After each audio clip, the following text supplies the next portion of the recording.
제가 계속 성령에 관한 이야기들을 하고 있습니다. 아마 제 생각에는 다음 주까지 이어질 것 같고요.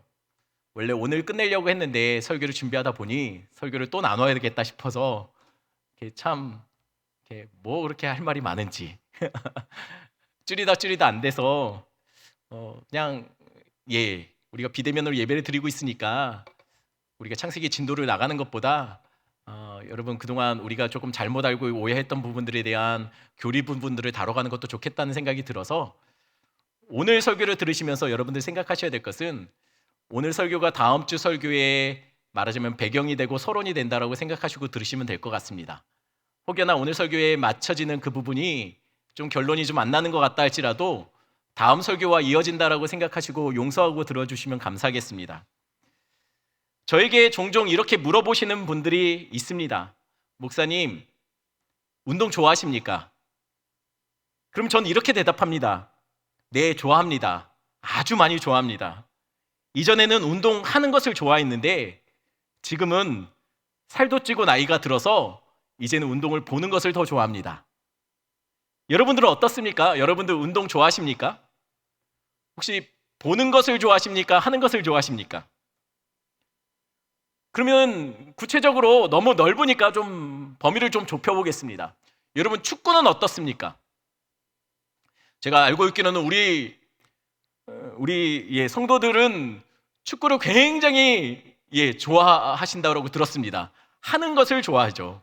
축구 하는 거 재밌습니다. 그럼 축구는 보는 건 어떤가요? 보는 것도 좋아하죠. 이전에는 우리 여자분들이 남자분들 얘기할 때 제일 싫어했던 게 군대 이야기하고 축구 이야기하라고 했는데 2002년을 기점으로 해서 여성분들도 이제 축구를 보는 것을 좋아합니다. 대부분 축구를 좋아하더라는 것이죠. 축구는 하는 것도 좋고 보는 것도 좋습니다. 그럼 여러분 야구는 어떤가요? 야구는 주로 대부분의 많은 분들이 보는 거는 좋아하지만 하는 것은 별로 하지 않습니다. 왜냐하면 장비도 많이 필요하고 사람도 많이 필요하고 장소도 필요합니다. 그래서 야구는 주로 하는 것보다는 보는 것을 좋아하죠. 그럼 한 번만 더 물어보겠습니다. 여러분 마라톤은 어떤가요? 마라톤 좋아하십니까? 하는 거 좋아하시나요? 그러면 여러분 마라톤 보는 건 어떻습니까? 제 경우를 얘기하겠습니다. 저희 경우는 마라톤을 보는 것도 싫고 저는 하는 것도 싫습니다. 왜냐하면 이유는 간단합니다. 마라톤은 힘들어요. 그래서 하는 게 싫습니다. 마라톤은 재미가 없습니다. 그래서 보는 게 싫습니다. 저는 마라톤을 하는 것도 싫고 보는 것도 싫어합니다. 제가 고등학교 때 있었던 일입니다. 저희 학교에서 선생님들이 전교생을 대상으로 해서 10km 마라톤 대회를 하기로 결정한 겁니다. 여러분 이 결정에 학생들은 어떻게 반응했을까요? 전부 투덜투덜하고 난리가 났어요. 선생님 이거 왜 해요? 하지 마요. 짜증나요. 막 이런 얘기를 선생님들한테 따져 묻기 시작한 겁니다. 여기저기 불만이 터져 나왔죠. 여러분 재미도 없고 여러분 힘든 이 마라톤을 하겠다고 하니 어떤 아이들이 좋아하겠습니까? 그런데 이 마라톤을 하려고 하니 투덜투덜하던 아이들이 이상하게도 신기하게도 출발 신호가 나자마자 진짜 열심히 달리더라는 거예요. 그렇게 투덜투덜했던 애가 땅 소리가 나는 순간 진짜 열심히 달리더라는 거예요. 저도 그 중에 한 명이었습니다. 저도 열심히 달렸습니다.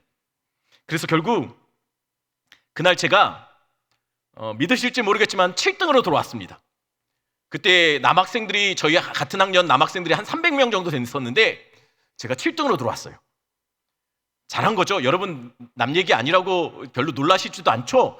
저는 300명 중에 7등으로 들어왔다는 거예요. 그러니 얼마나 열심히 달렸겠습니까? 여러분 그래서 열심히 달려서 뭐가 좋았을까요? 제 기억으로는 공책 10권 정도 받았던 것으로 기억합니다. 그거 들고 집에 가면서 무슨 생각이 들었냐면 내가 무슨 부귀영화를 누리겠다고 하늘 노래질 때까지 뛰고 이 공책 10권 받으려고 이런 생각이 들었어요. 이 마라톤 대회가 있기 전에도 저는 마라톤이 싫었습니다. 그런데 이 마라톤 대회가 끝나고 나서 저는 더 온 마음과 열정을 다해서 마라톤을 싫어하게 되었습니다. 마라톤은 재미가 없습니다. 그리고 힘듭니다. 왜 마라톤이 힘들고 재미가 없을까요? 마라톤은요, 별 기술이 필요 없어요. 똑같은 것을 쉬지 않고 오랫동안 반복해서 하는 것을 잘 견뎌내면 됩니다. 계속 반복하는 것이 사람을 지치게 하고 힘들게 하는 거예요. 그리고 마라톤이 힘들고 재미가 없는 이유는 또 한 가지, 혼자 달려야 하기 때문이에요. 축구, 농구는 팀이 있죠. 그래서 서로 함께 뛰는 사람들이 서로 으쌰으쌰하면서 좀 재밌게 호흡 맞춰서 할 수 있습니다. 그런데 마라톤은 처음부터 끝까지 결국은 개인이 각자가 걸어가고 뛰어내야 됩니다. 완주를 위해서는 자기가 한 발 한 발 한 발 한 발 밟아가야 마라톤은 모든 경기를 완주할 수 있다는 것이에요. 그래서 힘들고 재미가 없습니다. 그런데 이 힘들고 재미없는 마라톤이 종종 우리 인생을 닮았다고 느껴질 때가 있다는 거예요. 여러분, 어떤 점에서 인생과 마라톤이 닮았죠? 먼저 첫 번째로 마라톤이나 인생이나 쉼 없이 반복해야 되는 것이 있다는 거예요. 계속 반복해서 살아내야 될 일상이 있다는 것이죠. 그리고 두 번째로 인생도 그렇고 마라톤도 그렇고 결국은 혼자 걸어가야 된다는 겁니다. 그런 점에서 마라톤은 인생과 많이 닮았습니다. 물론 우리 인생에서는 우리가 종종 한때를 같이 함께했던 동행했던 사람들이 있기도 합니다. 하지만 한때입니다. 부모가 그랬죠. 우리의 배우자가 그렇습니다. 그리고 자녀들이 그렇습니다. 하지만 영원히 함께할 것 같이 보이지만 결국 정해진 때가 되면 결국은 또 혼자 뛰게 됩니다. 그리고 보면 인생은 처음부터 마지막까지 함께 동행했던 어떤 순간이 있기는 했지만 결국은 내가 살아내야 되는 것, 내가 완주해내야 된다는 것이에요. 그래서 인생의 마라톤처럼 때로는 재미없고 숨이 막힐 정도로 힘이 들 때가 있지요. 그러면 여러분의 인생이 언제 마라톤처럼 여러분을 지치게 하고 여러분을 힘들게 만듭니까? 언제 여러분은 그 인생으로 인해서 주저앉고 무너지게 되었습니까? 언제 힘들고 견디기 힘들 만큼 인생이 재미없고 지루하고 여러분들을 힘들고 고통스럽게 합니까? 언제 그러셨나요? 혹시 예기치 못한 삶의 위기가 찾아왔을 때 그러셨습니까? 그때 무너지셨나요? 건강에 문제가 생기고 돈에 문제가 생기고 자녀들의 일탈 또는 내가 오랫동안 꿈꾸며 기대했던 내가 준비했던 어떤 계획이 무너질 때 혹시 그때 여러분 인생이 힘들고 지쳐서 주저앉게 됩니까? 물론 삶에 찾아오는 그런 위기들은 우리를 분명 힘들게 만듭니다. 그러나 그런 어려움들이 사실은 알고 보면 우리를 무너뜨리는 것 같지는 않습니다. 힘든 위기가 우리를 힘들게는 하지만 그것이 우리를 주저앉히거나 그걸 무너뜨리는 것 같지는 않아요. 그럼 도대체 우리 인생을 힘들고 지쳐서 무너뜨리고 주저앉게 만드는 것은 무엇일까요? 여러분, 권투 경기를 보시면은요, 상대를 다운시키는 것은 대부분의 경우에는요, 굉장히 강력한 한 방의 펀치가 아닙니다. 상대를 넘어뜨리는 것은 굉장히 세게 휘두른 주먹이 아니에요. 대개의 경우는 그렇습니다. 크게 들어온 한 방은 다들 맞고도 웬만하면 버팁니다. 크게 들어온 한 방은 설사 그것을 맞고 상대가 무너졌다 할지라도 대부분의 경우에는요, 큰 거 한 방에 무너진 사람은 다시 일어섭니다. 그런데 똑같은 한 방이라도 회복이 안 되는 한 방이 있어요. 그게 무엇일까요? 그것은요, 이미 가벼운 잽들, 가벼운 여러 방들이 계속 별거 아닌 것처럼 맞아왔던 사람들, 그래서 점점 그 데미지가 쌓였던 사람, 그 사람에게 똑같은 한 방은요, 그를 무너뜨릴 뿐만 아니라 그를 다시 아예 일어서지 못하게 만듭니다. 권투에 있어서 그래서 크게 들어오는 한 방이 그 사람을 주저앉히는 것이 아니라 이미 차곡차곡 이전에 맞아왔던 그 데미지들이 그 한 방에 그냥 무너지게 되는 것이죠. 알고 보면 한 방이 무너뜨린 게 아닙니다. 이미 맞았던 작았던 그 데미지들이, 작은 펀치들이 그 사람을 이미 무너뜨려 왔다라는 것이에요. 여러분, 우리도 마찬가지예요. 어느 날 갑자기 찾아온 인생의 큰 위기가 우리를 무너뜨리는 것이 아니에요. 예기치 못한 문제 앞에 우리가 주저앉는 것이 아닙니다. 그럼 도대체 우리는 무엇 때문에 무너지게 되는 것일까요? 매일 아파도, 매일 피곤해도, 매일 지쳐도 살아내야 되는 직장과 일터의 일상들, 그 피로가 쌓이면은요, 그때 무너지는 거예요. 매일 치워도 계속 닦아내야 되는, 그러면서도 계속 쌓여가는 집안의 먼지들, 그거를 닦아내면서 조금씩 내 삶이 무의미해지는 것처럼 느껴지더라는 거예요. 매일 차리고 치우기를 반복하는 식탁이라는 녀석, 그리고 이상하게도 매번 닦아내고 씻어놨는데도 불구하고 끊임없이 쌓여있는 이 설거지통의 그릇들이 나를 무기력하게 만들지요. 그리고 퉁명스럽게 말하는 자녀들의 말, 핀잔과 무시하는 듯한 배우자의 말투가 조금씩 내 마음을 금가게 만들어가는 것입니다. 그리고 어느 순간 그 데미지들이 조금씩 쌓였을 때 정말 별것도 아닌 것을 계기로 해서 마치 뚝이 무너진 것처럼 뻥 하고 우리의 모든 힘이 다 빠져나고 그 자리에서 주저앉게 되는 것이죠. 여러분, 큰 거 한 방이 우리를 무너뜨린 것이 아닙니다. 어쩌면 이미 우리의 마음이 무너진 상태에서 우리는 주저앉을 핑계를 찾고 있었는지도 몰라요. 그것이 때로는 큰 문제로서, 큰 위기로서 우리를 주저앉히는 계기로 만드는 것이죠. 사막에서 길을 잃고 헤맸던 한 사람이 기적적으로 구조를 받았다고 합니다. 그 기적적인 생還소식을 듣고 많은 기자들이 앞다투어 그를 찾아와서 이렇게 질문을 했다고 해요. 기적적으로 살아 돌아오셨는데 사막에서 가장 당신을 고통스럽게 만들었던 것이 무엇입니까? 라고 질문했답니다. 여러분, 이 사람을 가장 힘들게 했던 것이 무엇이었을까요?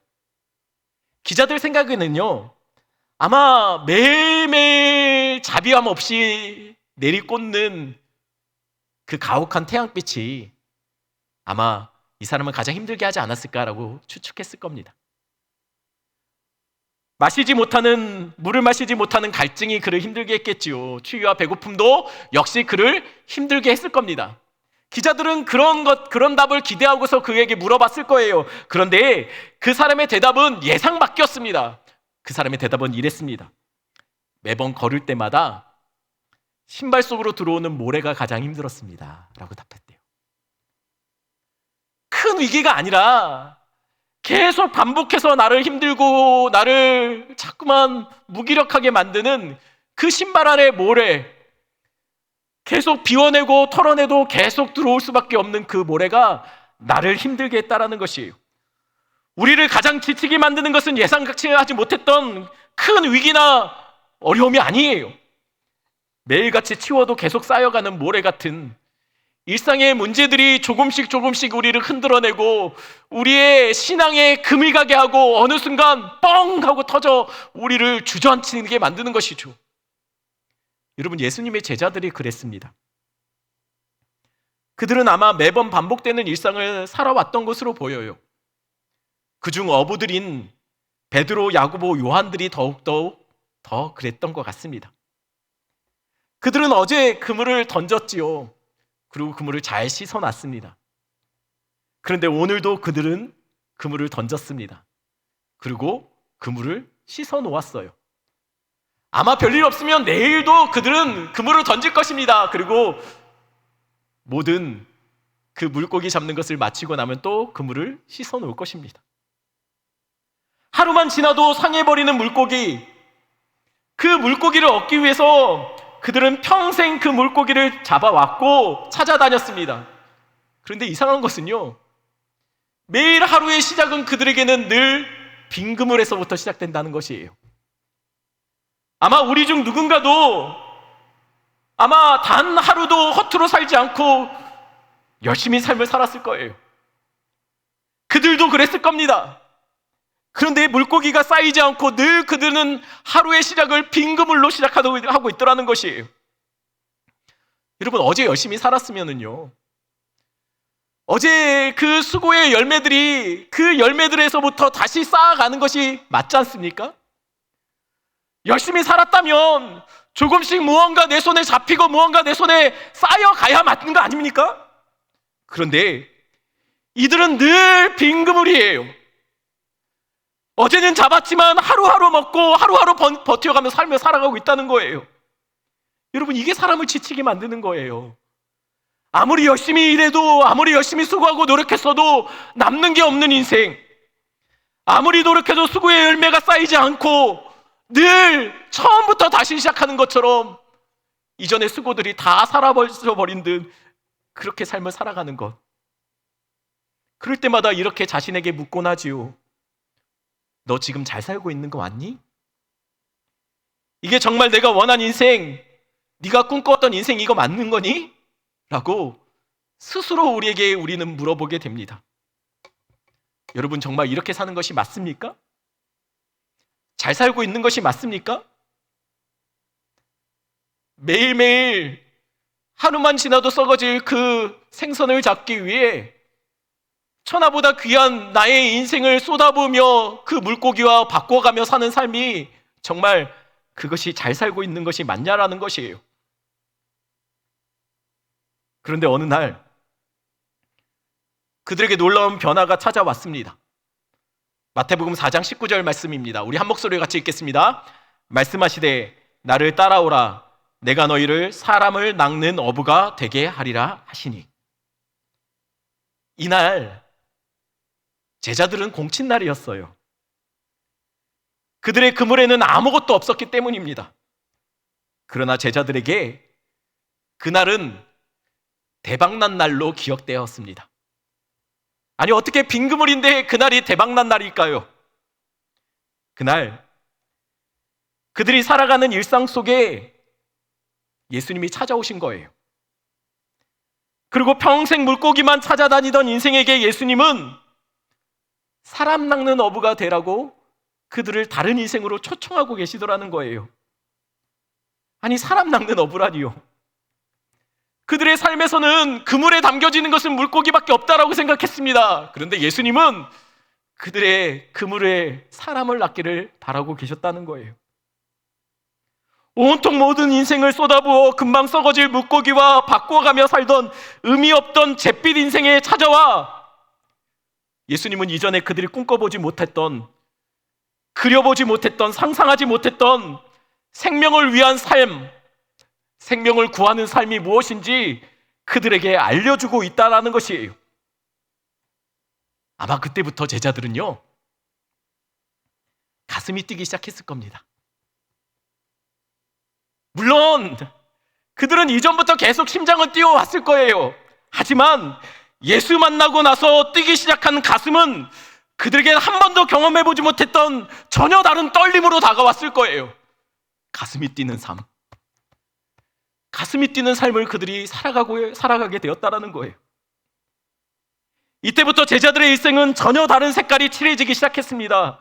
이전에는 그들이 낼 수 있는 색은 오직 잿빛밖에 없었는데, 소망 없음으로 밖에는 그려지지 않는 일상이었는데, 이제는 전혀 그들이 낼 수 없는 색으로 그들의 인생이 더해지고 덧칠되기 시작했다는 것이에요. 초등학교를 다닐 때 제가 제일 싫어하는 시간이 미술 시간이었어요. 여러분은 어떤지 모르겠는데 저는 미술 시간이 너무 싫었습니다. 왜냐하면 전 미술 시간이 되면 늘 준비물을 가져오지 못했거든요. 어려운 형편에 미술 시간이 있는지 부모님한테 말을 하지 않았어요. 왜냐면 미술 시간에 준비해야 될 것들이 돈이 많이 들잖아요. 그래서 늘 준비 없이 오면 선생님한테 늘 혼나고 시작했습니다. 그래서 전 미술 시간이 싫었습니다. 그래도 미술 시간이 됐는데 아무것도 안 할 수는 없지 않습니까? 그래서 저는 늘 혼나고 나면 옆 친구에게 스케치북을 한 장 뜯어달라고 부탁했어요. 그 뜯겨진 스케치북 한 장에 저는 연필로 스케치를 했습니다. 그림을 그렸어요. 그런데 그러고 나면 제 그림은 거기서 끝이었어요. 더 이상 미술 시간에 제가 할 수 있는 일이 없습니다. 제가 만든 그림은 늘 찢겨진 종이 위에 흑백으로 그려진 밑그림이 다였어요. 왜냐하면 그 그림을 색칠할 크레용이나 물감이 저에게는 없었기 때문이에요. 저희 반이 그때 제 기억으로는 한 달에 한 번 정도씩 짝꿍을 바꿔 갔던 걸로 기억합니다. 그런데 제가 좀 특별한 짝꿍을 만나게 되었어요. 그 짝꿍은요, 당시 부자들만 가지고 다닌다는 이 4단 크레용, 혹시 이거 아십니까? 4단 크레용을 갖고 다니는 친구였어요. 물감도 굉장히 많은 색깔을 갖고 다니는 친구였습니다.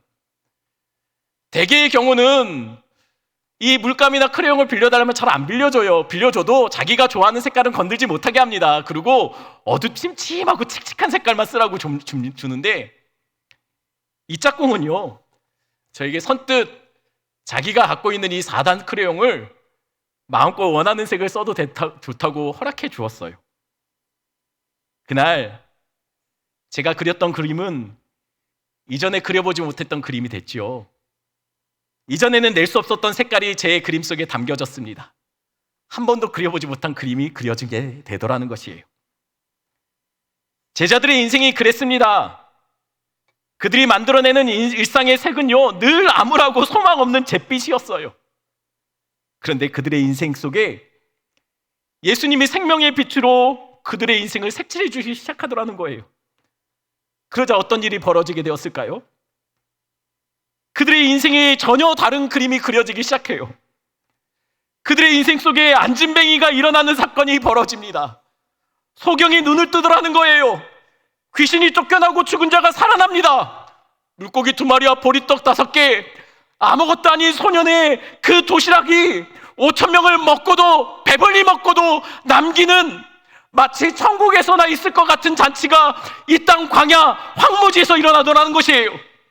아니, 이게 갈릴리 촌부들에게 일어난, 일상 속에 일어난 놀라운 변화였어요.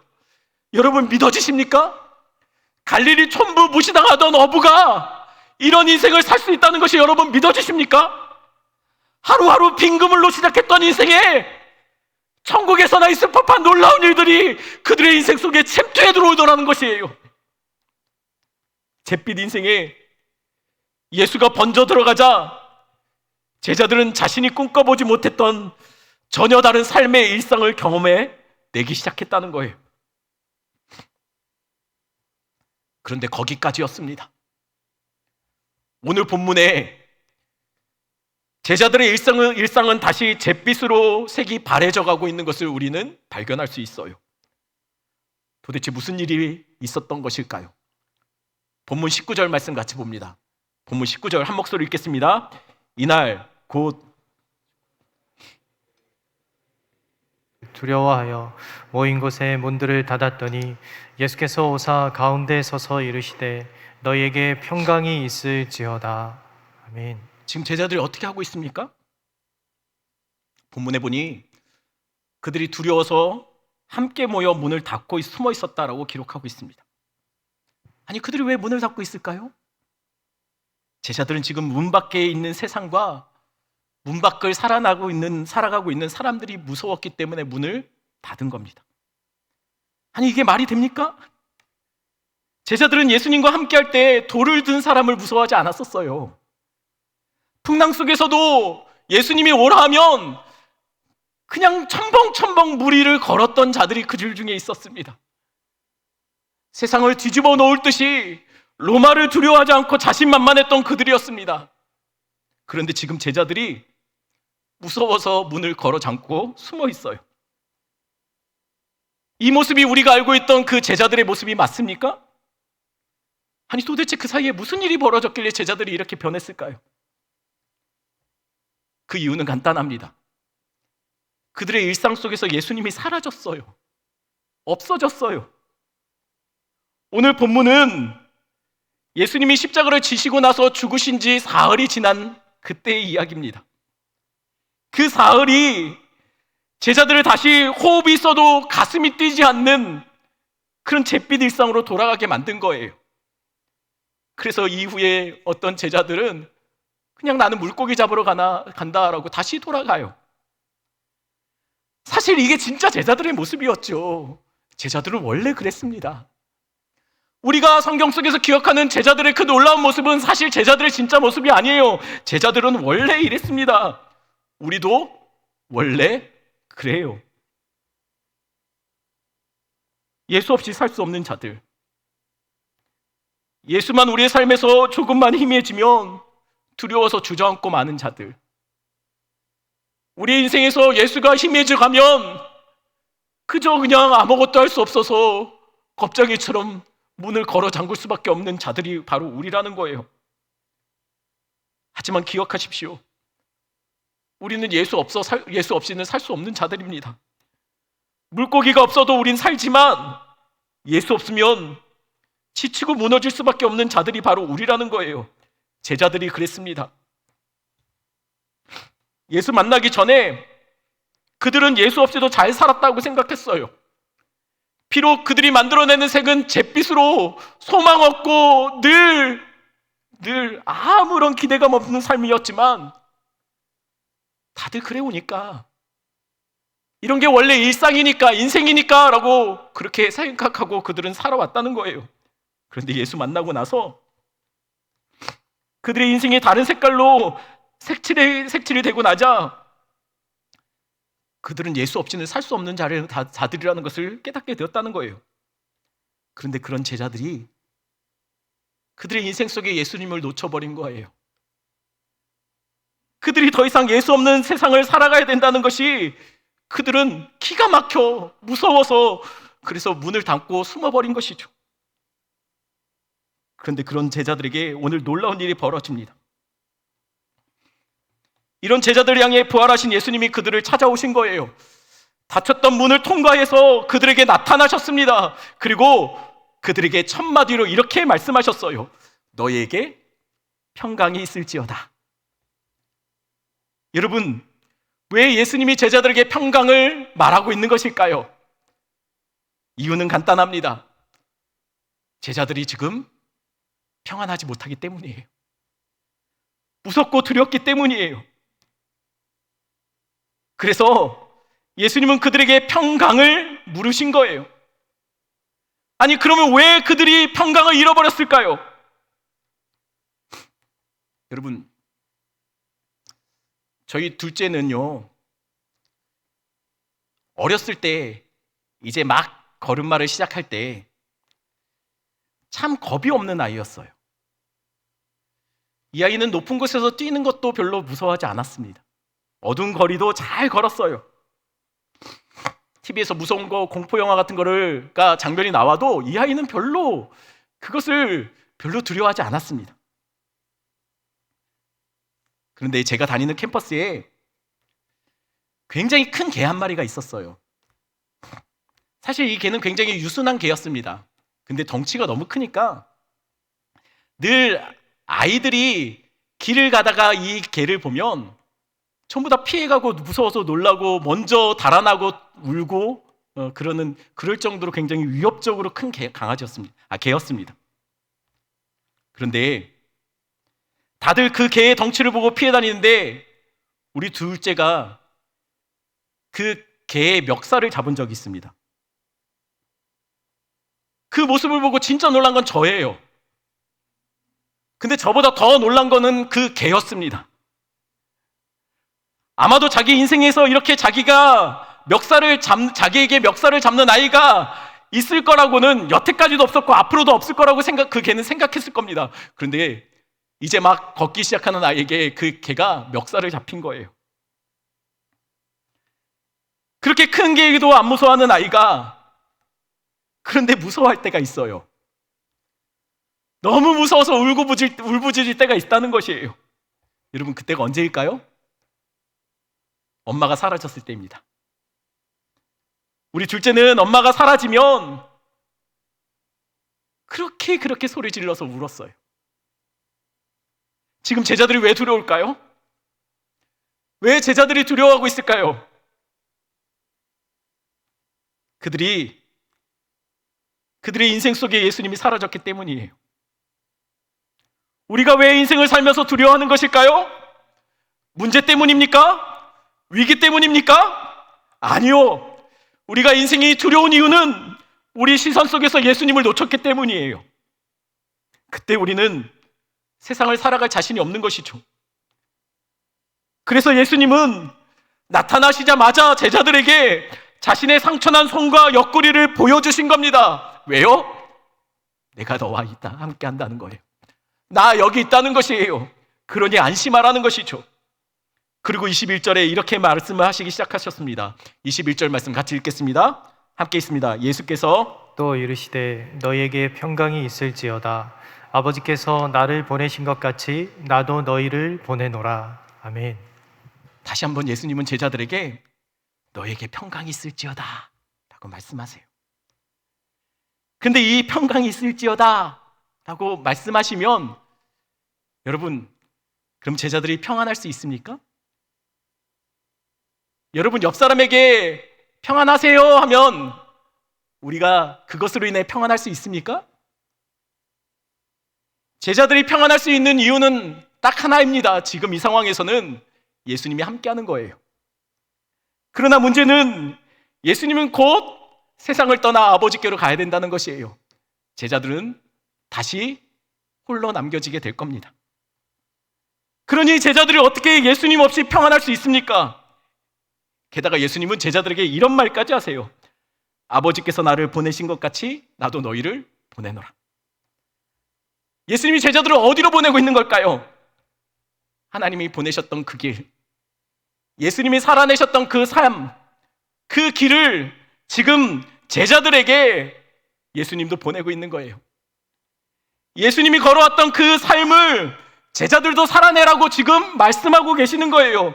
지금 제자들은 문 밖에 세상이 무서워 문을 걸어 잠고 있는데 이게 말이 되는 소리입니까? 문 밖도 못 나가는 제자들을 향해서 예수님은 지금 너희들은 내가 살아냈던 그 삶을 살아가야 된다라고 얘기하고 있는 것이에요. 이게 가능한 일입니까? 불가능하죠. 제자들은 예수님 없이 아무것도 할 수 없는 자들이에요. 그것은 예수님도 잘 알고 있었습니다. 그런데 예수님이 지금 제자들에게 그렇게 말씀하고 있는 것이에요. 어떻게 합니까? 어떻게 합니까? 게다가 22절에 보니 예수님이 아주 이상한 행동을 하기 시작하셨어요. 22절 말씀 제가 읽어드립니다. 이 말씀을 하시고 그들을 향하여 숨을 내쉬며 이르시되 성령을 받으라. 지금 예수님 뭐 하고 계시나요? 제자들을 향해서 숨을 한번 내쉬었대요. 왜 그랬을까요? 한심해서 그랬을까요? 제자들의 모습이 이 문걸어 잠고 벌벌 떨며 밖을 못 나가는 이 한심한 제자들의 모습이 얼마나 답답했을까요? 그래서 예수님은 제자들을 보면서 아이고 이것들아 이러고 계시는 것일까요? 아닙니다. 예수님은 지금 제자들에게 숨을 내신 이유는 한심해서 한숨을 쉰 게 아니에요.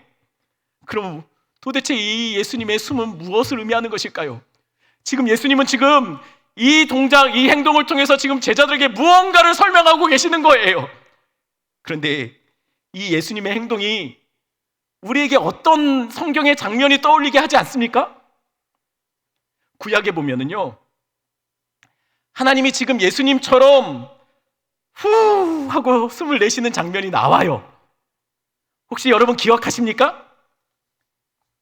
창세기 2장 7절 말씀 보겠습니다. 창세기 2장 7절 한 목소리로 읽겠습니다. 여호와 하나님이 땅에 흙으로 사람을 지으시고 생기를 그 코에 불어넣으시니 사람이 생명이 되니라. 하나님이 흙을 빚으셨어요. 그리고 그 코에 생기를 후 하고 불어넣으셨어요. 그러자 그 흙이 무엇이 됐습니까? 그냥 흙이 되었습니까? 아니요. 살아있는 생명이 되었다라고 성경이 기록하고 있습니다. 제가 창세기를 이야기하면서 여러분들에게 여러 번 얘기했습니다. 흙은 당시 사람들에게 무엇이라고 말했습니까? 죽음이고 없음이고 가치 없음, 하찮음, 그런 것으로 그때 당시 사람들은 이해했다라고 말했습니다. 그 흙에 하나님이 생기를 더하신 거예요. 여기서 생기는 원어로 보면 네쇼마 화용이라는 단어를 씁니다. 근데 이 단어가 똑같은 동일한 그 동의어로 쓰이는 또 다른 단어가 있는데 그건 루아흐입니다. 루아흐는 이건 바람으로도 해석되고요, 영으로도 해석되고 성령이라고도 합니다. 그러니 지금 창세기 2장 7절에 지금 하나님이 무엇을 하고 있는 것일까요? 지금 없음이고 죽음인 흙에 하나님이 그분의 영, 그분의 호흡, 그분의 바람을 후 하고 불어넣으시는 거예요. 그러자 어떤 일이 벌어집니까? 죽음이며 소망 없었던 흙이 생명으로 바뀌어지더라는 것이에요. 인생은 하나님의 영이 부어질 때 생명이 되는 겁니다. 하나님의 영이 떠나시면 인생은 그때부터 흙이 되는 거예요. 흙이니 흙으로밖에 돌아갈 수 없는 인생이 되어버리는 것이에요. 여러분, 그래서 우리가 살기 위해서는 어떻게 됩니까? 우리 안에 성령이 임하셔야 돼요. 성령이 함께할 때 우리는 흙으로 돌아가는 존재가 아니라 하나님 품으로 돌아갈 존재로 바뀌게 되는 것이에요. 그런데 오늘 본문에 예수님이 제자들을 향해서 후 하고 숨을 내쉬고 있어요. 그리고 이렇게 말씀하십니다. 성령 받으라. 성령 받으라. 이것이 무엇을 의미하는 것일까요? 하나님은 창세기부터 동일하게 말씀해 오신 겁니다. 하나님을 떠난 인생은 흙이라는 것이죠. 하나님을 떠나면 죽음이고 소망 없음입니다. 우리 인생에서 하나님이 지워지면 우리는 아무것도 할 수 없는, 아무 가치도 없는 자들이라는 것이에요. 지금 예수 없는 인생을 살아갈 제자들이 지금 이와 같았어요. 예수님이 그들의 인생 속에서 사라지자 제자들은 마치 흙인 것처럼 죽음과 소망밖에 없는 잿빛 인생만 만들어내고 있는 것이에요. 그런 인생들을 예수님 다시 찾아와서 그들을 향해 후 하고 불어넣으시며 성령 받으라 라고 말씀하고 있는 거예요. 왜요? 잿빛 인생의 소망은 그것에 있기 때문이에요. 예수 만난 자들이 살아갈 소망은 성령으로 채워질 때 가능하다는 것이에요. 그래야 그들이 삽니다. 그래야 잿빛 인생의 새로운 인생에 예수의 빛이 비춰지게 되는 것이에요. 그래서 사도행전 2장에 마가다락방에 성령이 임하시자 급하고 강한 바람이 각 사람의 귀에 들리기 시작한 겁니다. 이것이 무엇을 의미합니까? 흙덩어리 같은 소망 없는 인생,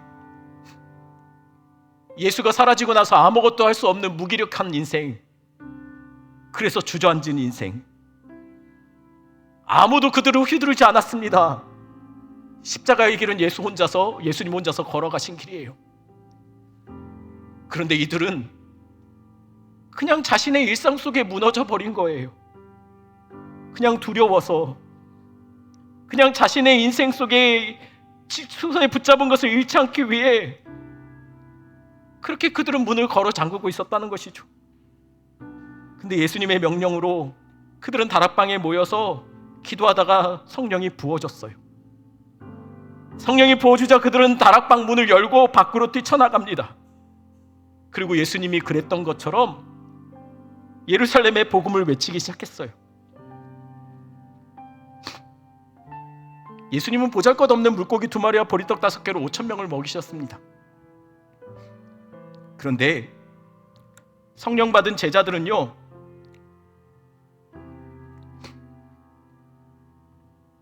세상 사람들이 그렇게 무시하고 조롱하던 예수 복음 붙잡고 하루에만 5,000명의 사람을 바꿔놓습니다. 제자들은 예수님처럼 병자를 고치고 마치 예수님인 듯 안진뱅이를 일으키고 마치 예수님이 그러셨던 것처럼 죽은 자를 살리셨어요. 그리고 예수님처럼 제자들은 매를 맞고 감옥에 갇히고 재판장 앞에 서고 돌에 맞으면서도 복음을 외쳤습니다. 그리고 제자들로 인해 예루살렘이 온 유대가 그리고 사마리아와 땅끝이 점점 예수로 번져가고 물들어가게 되었습니다. 그리고 사도 요한을 제외하고 나머지 제자들 모두 예수님처럼 십자가의 길 순교자의 삶을 살아내요. 예수님이 말씀하셨던 것처럼 그들이 예수님이 보내신 길을 살아낸 거예요. 아니, 문에 스스로를 가두어 버렸던 제자들이 어떻게 이런 인생을 살 수 있었을까요? 예수 없으면 호흡 없는 흙덩어리 같던 그들이 어떻게 이런 놀라운 삶을 살아갈 수 있었을까요? 그들이 산 게 아니에요. 성령님이 그들 안에서 예수의 삶을 살도록 그들을 이끌고 간 거예요. 도무지 잿빛 인생밖에는 만들어낼 수 없는 그들의 인생 속에 성령님이 들어오시자 그들의 인생을 예수로 색칠하고 계시고 그들의 인생이 예수와 함께하는 인생으로 바꿔놓으시게 되었다는 것이에요. 하루하루 반복되어지는 일상 속에 무너진 성도들 혹시 이곳에 있습니까? 예배 자리에서 멀어지고 신앙의 자리에서 흔들려 마치 예수를 놓쳐버린 듯 소망 없이 살아가고 있는 성도들 혹시 이곳에 있습니까? 내 인생의 어느 순간 예수 생명이 없는 듯 하나님의 부재를 경험하고 있는 분이 혹시 여기 계십니까? 그럼 기억하십시오. 여러분 안에 성령님이 함께 하십니다. 그 성령님은 우리를 떠나지 않고 영원히 함께 하신다라고 약속하셨어요. 고아처럼 우리를 버려두시는 분이 아니십니다. 그러니 여러분의 삶을 그분께 맡기십시오. 내가 살아내는 인생이 아닙니다. 성령님이 우리 예수의 삶을 우리 속에서 우리로 하여금 살아내도록 도우실 거라는 거예요. 그러니 우리 성도들 있는 곳에서 성령 충만함으로 삶을 살아내십시오. 이 시간 같이 찬양 같이 합니다.